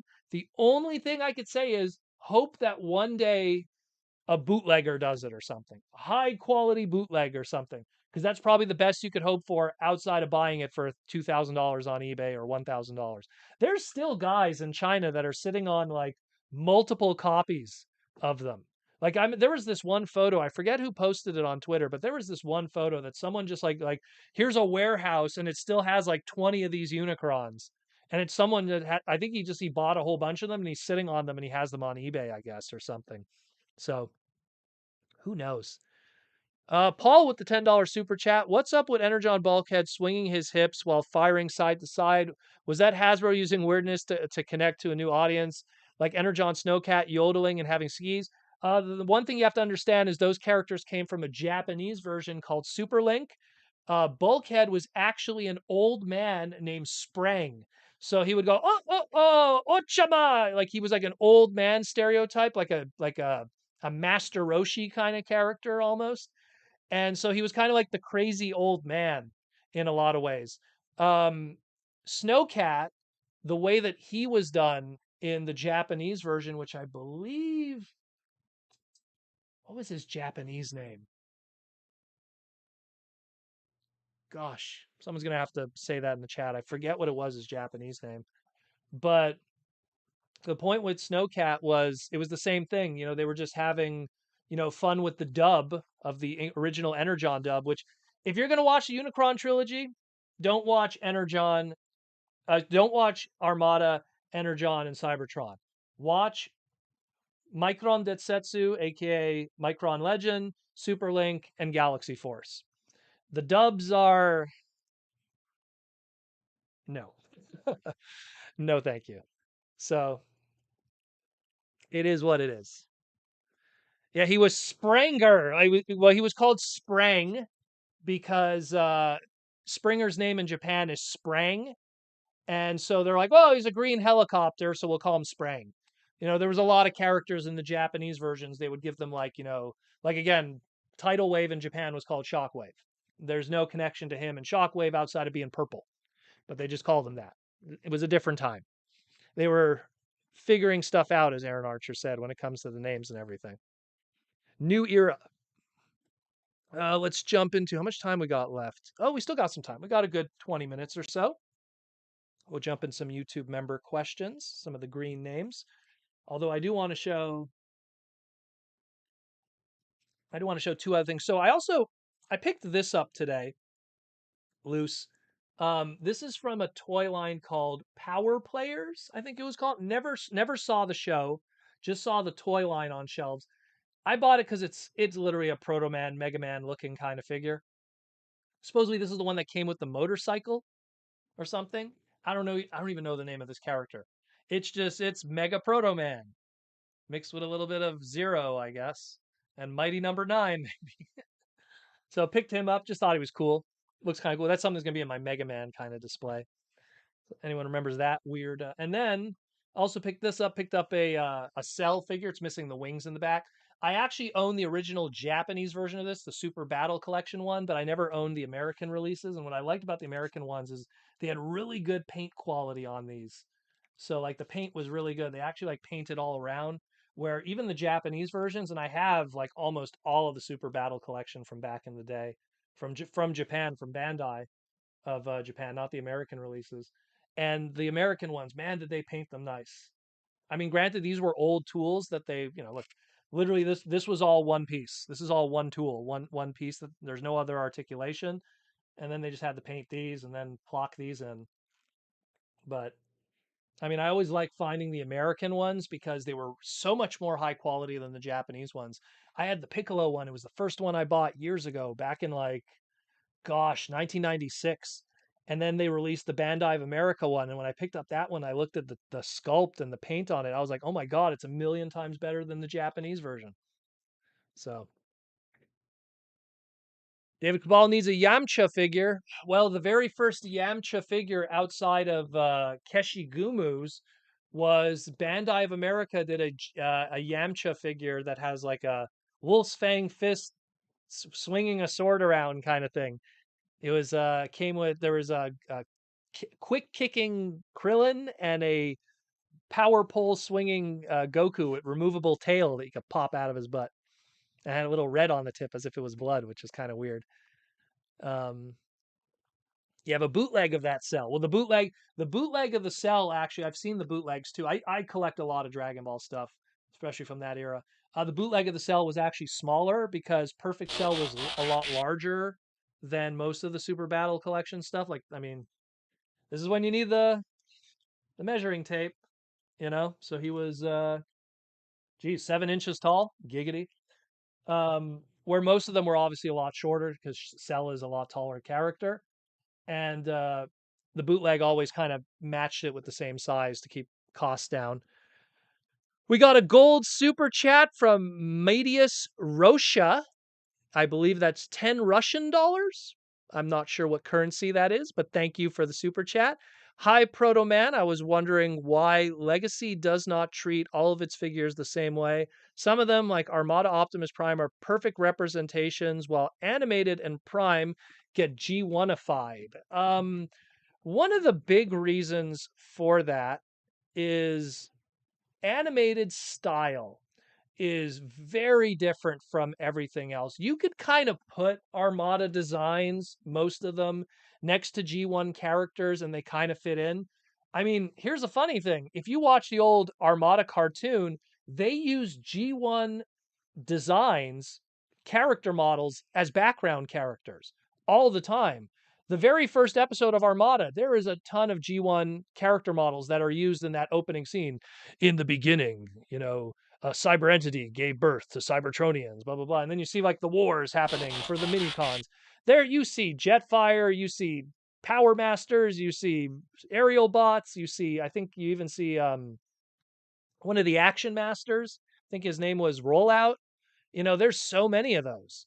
So they kind of fit in, but animated has such like animated, I always say it's like if you took Optimus Prime, G1 Prime, and then you took a syringe and on that syringe it said Bruce Timm's Batman the Animated Series.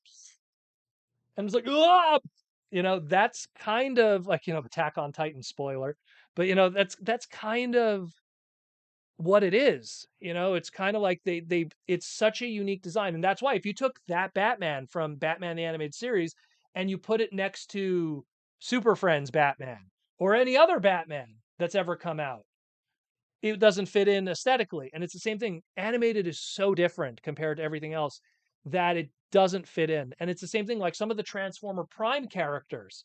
Their style, their design is so unique to them in the shape and how they colored it and everything that it's also tough. And to be honest, the real honest answer, why do they do that? Because they want to make it that it's kind of neutral so then they could repaint it into other characters.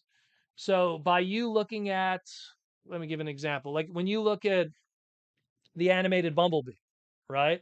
And people go like, "Oh, it doesn't have the same, characteristics as the actual animated Bumblebee character model that was done by Ken Christensen and it's and Derek Wyatt." And it's like, yeah, that's true, but they're also looking at that Bumblebee and going, "How can we retool it into 20 other characters, including throttle bots and God knows what?" The Optimus, they're able to make it look nicer because they already have a whole bunch of built-in stuff. You could do Toxitron. We already see Toxitron because it has the plunger. Toxitron, you're going to get Motor Master. We know that's going to happen because of the listings. So like I said, if they already have 3 from one mold, they're done. They're good. So sometimes you get those weird ones. Look at the RC for Prime and all the different characters. Imagine if that RC was super accurate to how she looked in the show. We wouldn't have gotten that laser cycle. We wouldn't have gotten the Toxitron laser cycle, you know, let alone Road Rocket, because it would have looked too much like the other thing, like the actual character design from that. So that's what, you have to have that balance, unfortunately. And Armada is just lucky because it has a very G1 flavor to it. It was G1 2.0, as Aaron Archer refers to it many times. And then you follow it up with another one here. I was really hoping an updated version of animated characters because even though the original toys looked like almost perfect, some of them lack articulation points and some are off by scale by a mile. Well, that I do agree with. Sentinel Prime being the one that I feel should have been a Voyager. You know, I think you could have made a leader class scale for like even like the characters that didn't get released here in the West, like Blackout. Leader class scale for Lugnut. There's a few. There's a few. I agree.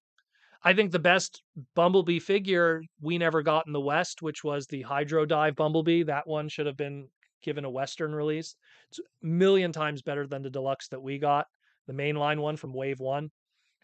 I agree, but it's it's an unfortunate truth of how they're handling it. Maybe one look, and here's another thing too. By doing that, people buy these as animated figures. They make all those sales. And then 5 years from now, they do the perfect animated updates. And then people buy them all over again. Look, when Classics Hot Rod came out all those years ago in 2006, and I bought 20 of everything. I have I wish I could show you like the sea of Classics Hot Rods molds I own. And I was like, that's going to be the perfect hot rod figure forever. Was I right? No. And then they did Masterpiece Hot Rod, MP09. That's the perfect hot rod figure. Was I right? No. And then they did MP28, Masterpiece Hot Rod, Hot Rodimus. And that's the perfect hot rod figure. Was I right? Nope. And then they did Studio Series 86 Hot Rod, that once again I also keep near my desk because I love it to death. And that's the perfect hot rod figure. For now, until they do Masterpiece 3.0 Hot Rod. So it's always, how do you keep selling them the same product? Well, you make it better the next time. So we will see what happens, like everything else. But thank you for all the super chats, the gold super chats. Those are radical. Radical. Let's grab another YouTube member question. Kimmy 10 point Proto, what is your favorite fighter from the Kumite in Bloodsport? How could you not go with Bolo's character, the last boss? Bolo, was he called Bolo in the movie? I think he uses I know he was the actor's name is Bolo. He was called Bolo in Enter the Dragon. I think he was called Bolo in Bloodsport also. And then you have Jean-Claude Van Damme. Bloodsport has some Stan Bush music in there too. So gotta love Fight to Survive, I think it was called. Fight to Survive. Kumite. Kumite. Kumite. Where are we at? Where are we at? Mikey and Louie then make a RoboSen style hot rod that transforms on its own and looks beautiful. Oh my god, I hope they don't. I hope they don't do that because I do not want to have to buy anything of RoboSen. Too expensive. Rodimus Supreme, Masterpiece 3.0 hot rod will be ugly as sin. Oh, I don't know about that. I think that they learn their lesson from this. The only thing that they'll probably, what I hope they hope they just figure out a way to do an opening chest that isn't intrusive of this. That's the one problem, because you would have to have something that works with like, see, you have like the sculpting for like a matrix chamber, so they'd have to figure out something that works with that tooling, and I think they will. In all honesty, I really do. Especially if they get Shogo Hasui, who was on and off with Masterpiece. Like he was the guy who did like all the Autobot cars except like Hot Rod, oddly enough. That was Kobayashi's son. But Shogo Asui, he did the Lambors, he did the Wheeljacks, he did the Blue Streaks, and those were all home runs. Those are some of the best Masterpiece toys. So get Shogo Asui on Hot Rod over here. Use the tooling from the Studio Series 86, and you're off to the races. Mark Morales with the $5 super chat. How you doing, Mark? Nice to see you, brother. So far, we had an RID Scourge and Toxitron repaints. Is there any more to use for Laser Rod Optimus Prime from the United mold? Well, there is that obscure DVD exclusive movie Optimus Prime. If you look it up, movie Optimus Prime in Japan had a core class, not a core class, a Legends class DVD exclusive using the Scourge Spy Changer. So you could do those colors.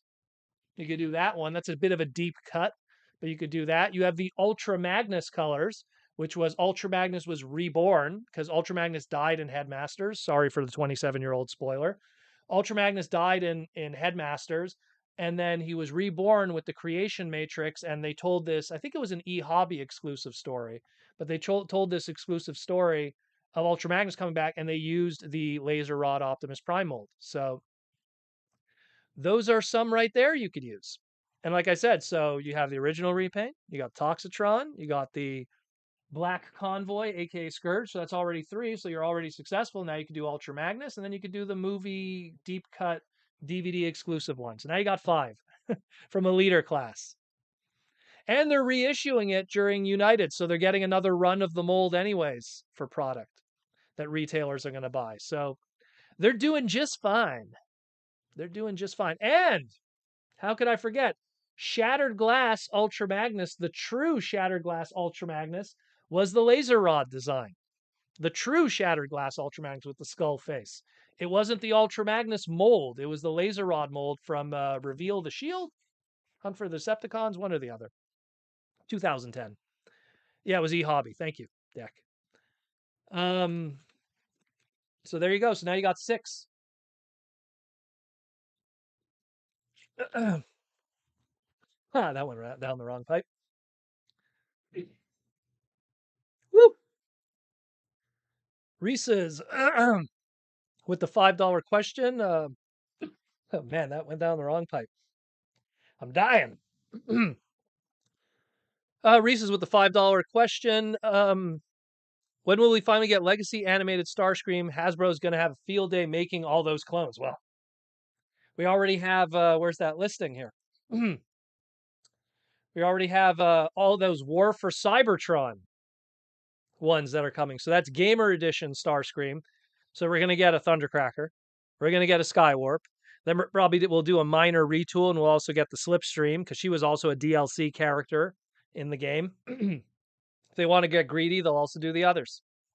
So they're going to be busy with that one to make another Seeker mold and open up that can of worms. It's going to be pretty crazy. Pretty crazy.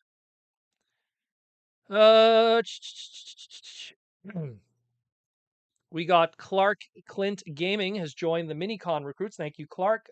Clark, for joining. Welcome to the Minicons. Ask away some questions. Rodimus Supreme. Yeah, reveal the Shield Deluxe Laser Optimus. There you go. And Mikey and Louie, what's for dinner? We must know.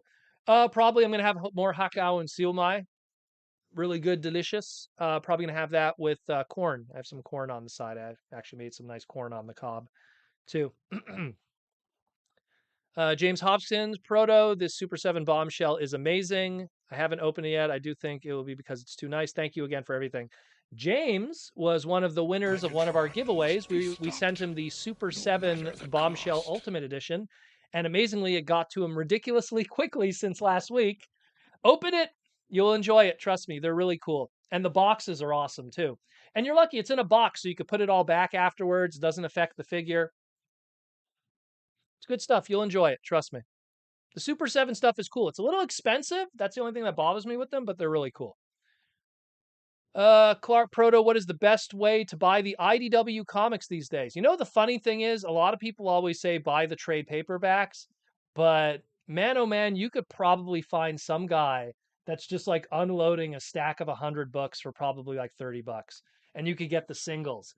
But to be fair, when you buy the trade paperbacks, you also get the extra art, interviews sometimes with the writers or the authors, virgin cover gallery. I mean, here, let me just give an example. One I could reach anyhow. What do we got here? Uh, Not the best example. All Hail Megatron. But so like here, All Hail Megatron, what does this give you? This gives you 6 issues. And usually you get like sketches and virgin covers in the back and sometimes an interview. Usually an interview. I think they have an interview with Casey Collar who did like some of the stuff. So like, sometimes it's better to get the trades, but the problem is some of the trades are difficult to get because of distribution. They might be sold out. They might be expensive in the secondary market. And then the flip side of it, and I see this all the time at TFCon, there's always someone unloading their comics and they're literally donating them. And you'll see people that are like, I'm going to sell every issue of More Than Meets the Eye, the first run, and it's like 50 bucks. And they're just like, give me 30 bucks for 50 bucks. That's amazing because you'd have to buy like five trade paperbacks at $24 each to get like those 50 bucks. Now it won't have all the extras, but now you own the floppies, the individual issues. So that's probably one of the ways. And then of course there's the dubious ways online. And of course, if you want to read online, you also have, online purchases of online comic books, but you want to own it, in my opinion. I'm not a big fan of online books because you don't own anything, and one day they could shut off those servers, and that's the end of that. um, Mikey and Louie, where's our chug scale, Scorponok and Fortress Maximus? I think one day it'll happen. I think they're just waiting for that opportunity. I think they probably would have done it if they had the lead time for Fort Max, but it was just so much easier to put out the Titan again and buy them a trademark for 4 years. Mayoral Fabrication, the Ross items come from Walmart, Target, and Pulse exclusives. Yeah, there was a lot of dead stock of store exclusives. It was all Target, like the buzzworthy stuff, and then the Velocitron Speedia 500 collection, which is wild when you think about it. James Hopkins, yeah, I like that option too. I'll send a pic on my Instagram if you want to show it. Sure, share it. Share it. We'll post it here next week if you want. We will post it here. David Kabbalah with the $2 super chat. What are you binging right now and recommend? I'm watching, mind you, it's as it's coming out. I'm watching this new anime called 10 Bucket List. I keep forgetting the name. Someone's gonna know what I'm talking about. It's a story of this guy. He wakes up in a world that's filled with zombies, and he realizes that life is short, and he wants to, fulfill everything on his bucket list. And it sounds like it's a horror, but it's like a horror comedy, and it's really fun. I think it's really fun. Um, I really like that anime. It's I watch. I have my 3 episode rule. I watch a whole bunch of animes. I watch 3 episodes. And if I don't like it, I drop it. I dropped a lot of stuff over the past couple of weeks, but I kept with that one. I really like it. I keep forgetting the name though, but I like it. It's good stuff. It's 10 something, like 10 bucket list, 10 something like that. Someone's gonna correct me in the chat.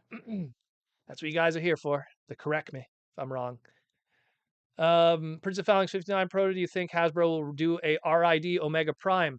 I remember, I don't know if, here, 100 ZOM, thank you. What does the ZOM stand for? Thank you, Frost Roblox. 100 ZOM. 100 ZOM, really good. Actually, let me finish David Cabal's question. The other thing, I was binging and finishing up Winning Time. Aside from that, that's about it right now. I've been playing a lot of games recently. Uh, I've been playing Eastward on Nintendo Switch, along with Bomberman R2, along with Guardian Tales, along with what else am I playing? I'm playing a whole bunch of games. So that kind of eats my time up more than watching shows. With shows, I fit in an episode here and there. But Winning Time, I love Winning Time, so I just finished that. I was catching up on season 2. And then I started watching. Oh, it stands for Zombies 101. Yeah, because I think it was a bucket list 101 or something like that. It's really good though. It's really good. I heavily suggest people watch it. It's not. Don't think like Walking Dead. It's actually much more fun and funny. It's really good. I like it. Zom stands for zombies. Okay, cool. Thank you. Uh, where was that question I saw? It was a question from Mikey and Louie, I think it was, or oh no, it was Prince of Phalanx. Do you think we'll get an Omega Prime?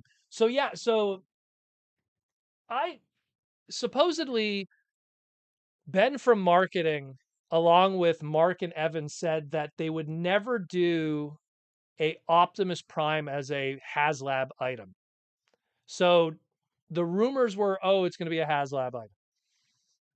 But then that contradicts what they said 6 months ago or something. It was when they said that. So if we do get those two guys, and that's under the assumption they don't contradict what they said before. I think we'll get them at some point. They have to do another Optimus. They have to do another Ultra Magnus. The one good thing with those two characters, despite their Japanese names of Fire Convoy and God Magnus, you could put them out there, call them Ultra Magnus and Optimus Prime, and fans will know exactly what you're talking about, and people will buy it.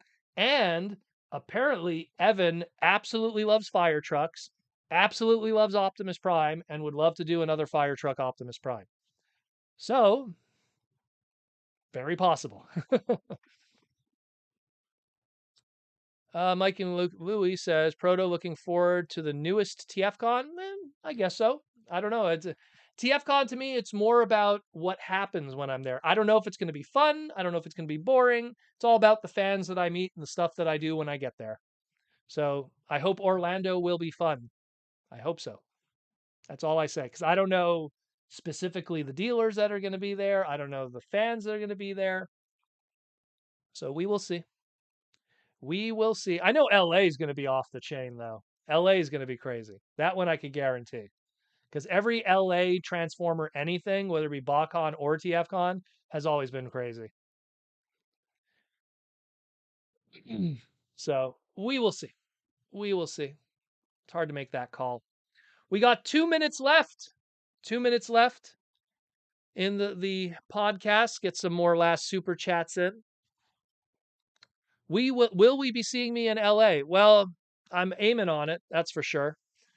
The hope is that I'm going to work something out with Symbiote Studios, and Symbiote Studios will have a nice huge booth, and that'll be my base of operations that weekend. So far, that's what the plan is, probably.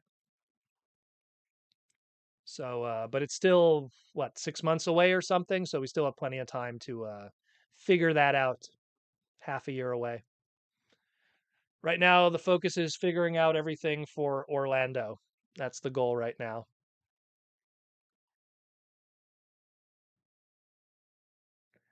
We'll figure out something.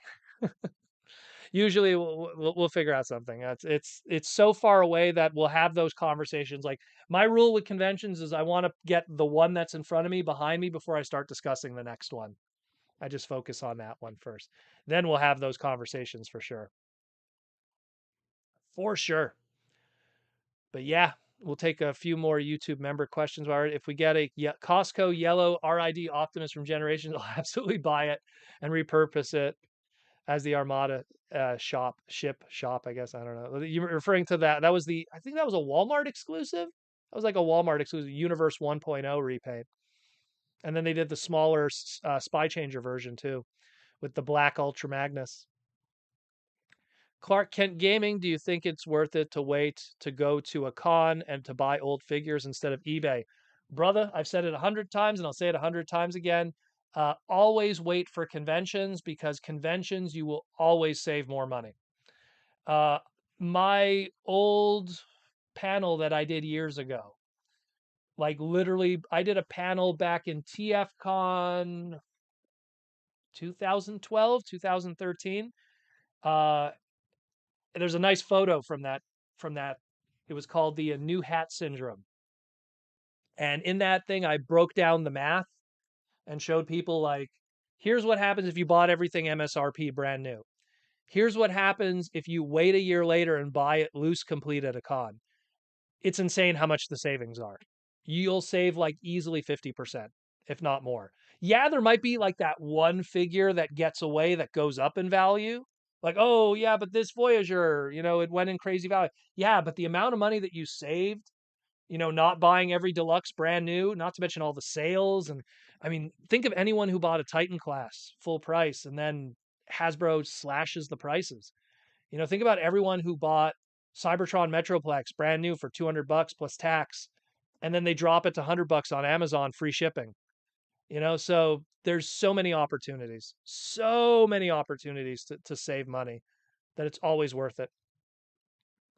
David Cabal, we need to trek to Montreal for the Transformer Slag Con. I would never do a Transformer convention in Montreal, only because I run conventions in Montreal, but if you see the conventions I run, they're very modest because we don't have the people for it, and to make people have to come to Montreal. As much as Montreal is a cool city, I wouldn't want you to come to Montreal to to do Transformer stuff. I want you to come to Montreal to have a good time.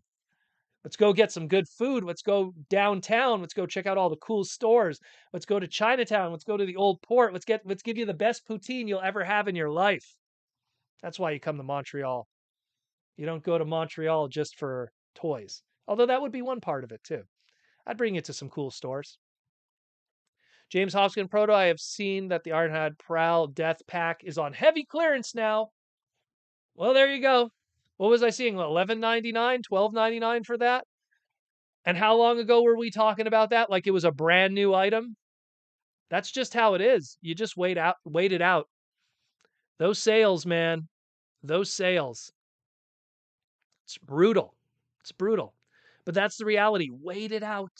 Wait it out. Too many times stuff goes on sale. Too many times. Anyways, guys, we're 4 minutes over, so we're gonna call it quits right now. Thank you for coming to the live stream tonight. It was a really good one. Thank you for all the love and support and everything that we do here on the Transformer Slag podcast. If you want to support the podcast even more, like I always say, we have Patreon down there. You can hit that Patreon link in the description and come join the Patreon. It gives you access to our exclusive Discord. We have sales, lore downloads, all kinds of crazy stuff. Great community. Probably the easiest way to contact me personally too if you have a question.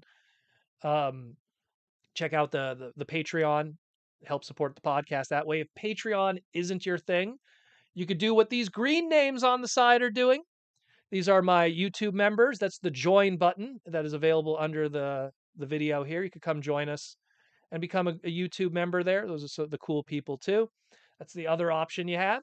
But otherwise, that's it more or less for yet again another Transformer Slag podcast Saturday Night live stream main event.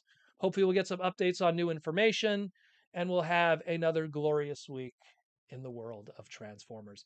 Thank you for coming by. And like I always say at the end of every segment, take care of yourself, take care of your family and your loved ones and your friends. What's outside that front door is way more important than what's in front of this screen. The world is a beautiful place with a lot of cool stuff and too much cool stuff to enjoy. Ignore the politics, ignore the hate, ignore all the drama and all the stupid stuff. Those people are sick in the head and they're very sad people. And just enjoy the greatness and block those people out. People always ask me, why don't you follow anyone on Twitter? Because who cares? The real world's way more cool. And that's why I'll see you at a convention face to face, and then we'll have some real fun. I love you guys. Take care. And as always, roll out.